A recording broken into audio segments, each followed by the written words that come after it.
Para las 12 aquí el 820, gracias por seguir con nosotros. Y bueno, pues el niño perdido, ¿quién ha escuchado el niño perdido? Con la banda del Recodo, ¿no? Pero bueno, ya está aquí con nosotros Germán Terríquez, nuestro abogado de Justicia Transparente, como siempre con un interesante tema para nuestra auditorio. Así que Germán, buenos días. Muy buenos días, Elliot, a ti, a toda tu audiencia y las personas que nos están viendo por Facebook. Un tema muy interesante que ahorita me platicabas, que es importante que lo aclares, porque se presta confusión, ¿no? La privación ilegal de la libertad, vaya. Claro. Hay muchos tipos de privación de la libertad, todas tienen sus características y es importante que las comentes con el auditorio, ¿no? Claro que sí, Elliot. Efectivamente, lo que vamos a hablar en este momento es más que nada la diferencia entre la privación ilegal de la libertad y el secuestro. Como bien tú has referido, Elliot, yo me he percatado a veces cuando platicamos con los amigos, inclusive cuando miro algunas opiniones en Facebook, ¿no? Que ahora es por naturaleza el lugar donde la gente expresa sus ideas, que la gente tiene la idea de que cualquier persona que es privada de su libertad tal vez está siendo una persona secuestrada, ¿no? Entonces existen ahí diferentes o algunos elementos que hay que tomar en cuenta para poder entender cuándo estamos ante una privación y cuándo estamos ante un secuestro. Efectivamente, Elliot, lo que te quiero mencionar es que en ambos tipos penales, el bien jurídico tutelado es la privación, es la libertad de las personas. En ambas, esta se ve vulnerada o se ve privado de ella. Sin embargo, en el secuestro lo que pasa es de que además de estar privada una persona de la libertad, se pide una condición adicional, que regularmente es dejar de hacer algo, pedir un rescate, pedir un dinero, etcétera, ¿verdad? Pero para no confundirnos, vamos a empezar primero con el delito de la privación ilegal de la libertad. Estos delitos, Elliot, se castigan y se encuentran tipificados los tipos penales y sus sanciones dentro de los códigos penales estatales de cada estado, vaya, ¿no? En lo particular, en el código penal, en el código sustantivo del estado, se encuentra establecido en el numeral 161, en el cual dice a la letra, para no equivocarnos, que comete el delito de privación ilegal de la libertad al particular que ilegítimamente prive a otro de su libertad personal. Se le aplicarán las penas desde 3 a 7 años. Entonces, Elliot, cuando una persona comete libertad, desde el momento en que sin tu consentimiento yo te privo de tu libertad, puede ser desde dejarte encerrado en un cuarto y no dejar que salgas. En este momento yo estoy disponiendo de tu libertad, tú no quieres estar en ese lugar, sin embargo yo estoy realizando actos fehacientes a que tú te encuentres privado de tu libertad. No estoy pidiendo ningún rescate, no estoy pidiendo que tú hagas o dejes de hacer algún acto, sin embargo estoy realizando esos actos para dejarte privado de tu libertad. También puede ser un conocido hecho, que ya alguna vez lo he mencionado, Elliot, el asunto cuando tal vez a un familiar lo llevas a la fuerza, tal vez a un centro de rehabilitación y lo internas en contra de su voluntad. También pudiera darse la privación de la libertad de los familiares o inclusive de las personas que administran estos centros de rehabilitación cuando se internan en contra de la voluntad de la misma persona. Pudiéramos también estar ahí ante una privación de la libertad. Habrá que verificar ahí las circunstancias de hecho y todo el delito, pero pudiera darse. Entonces, como algunos de los tipos penales, estos también se pueden agravar, Elliot. En el caso de la privación de la libertad, se agrava el delito y se castiga hasta en una mitad más de estos 3 y de estos 7 años que te menciono, si concurre una de las siguientes circunstancias. El primero de ellos es que si para realizar la privación de la libertad se utiliza la violencia. Si eso pasa, la privación de la libertad se agrava. También se agrava si esta se prolonga por más de 72 horas. Si yo te tengo encerrado en el cuarto por más de 72 horas, esta se va a agravar y se va a castigar hasta con la mitad más de las penalidades que ya previamente establecí.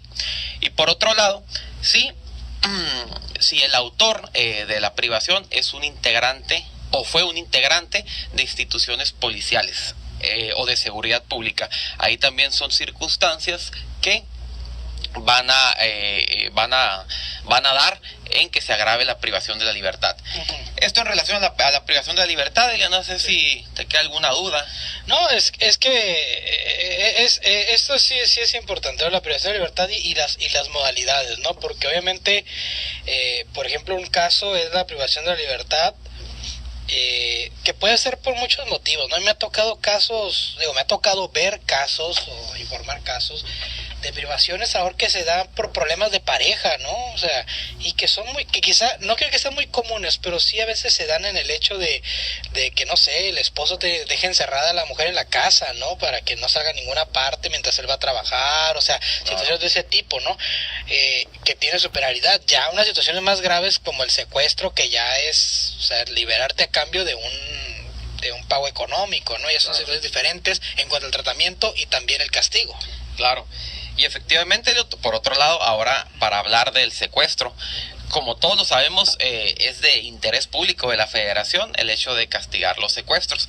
Tan así lo es que en el artículo 73 de la Constitución se estableció que estos delitos iban a ser ahora castigados en relación a las sanciones y a los tipos penales por una ley creada especialmente para ello, que es la Ley General para prevenir y sancionar los delitos en materia de secuestros, en donde vienen inclusive penalidades mucho más altas que la que establecen los códigos estatales.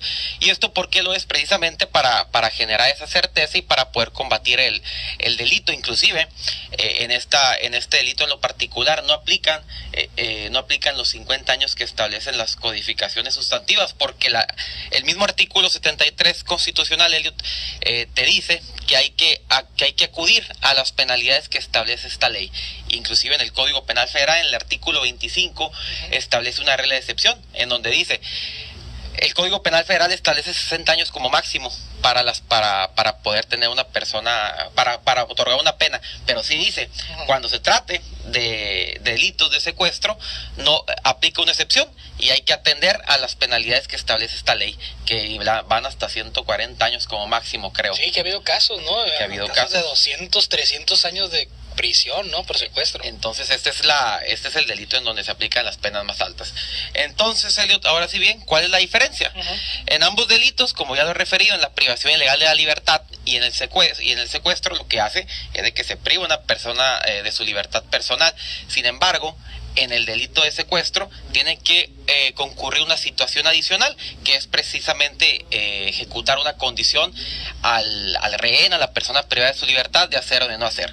El artículo 9 de la Ley General que acabo de referir menciona que se otorgarán de 40 a 80 años de prisión cuando, además de ser privada de la libertad, la persona concurra alguna de las siguientes circunstancias.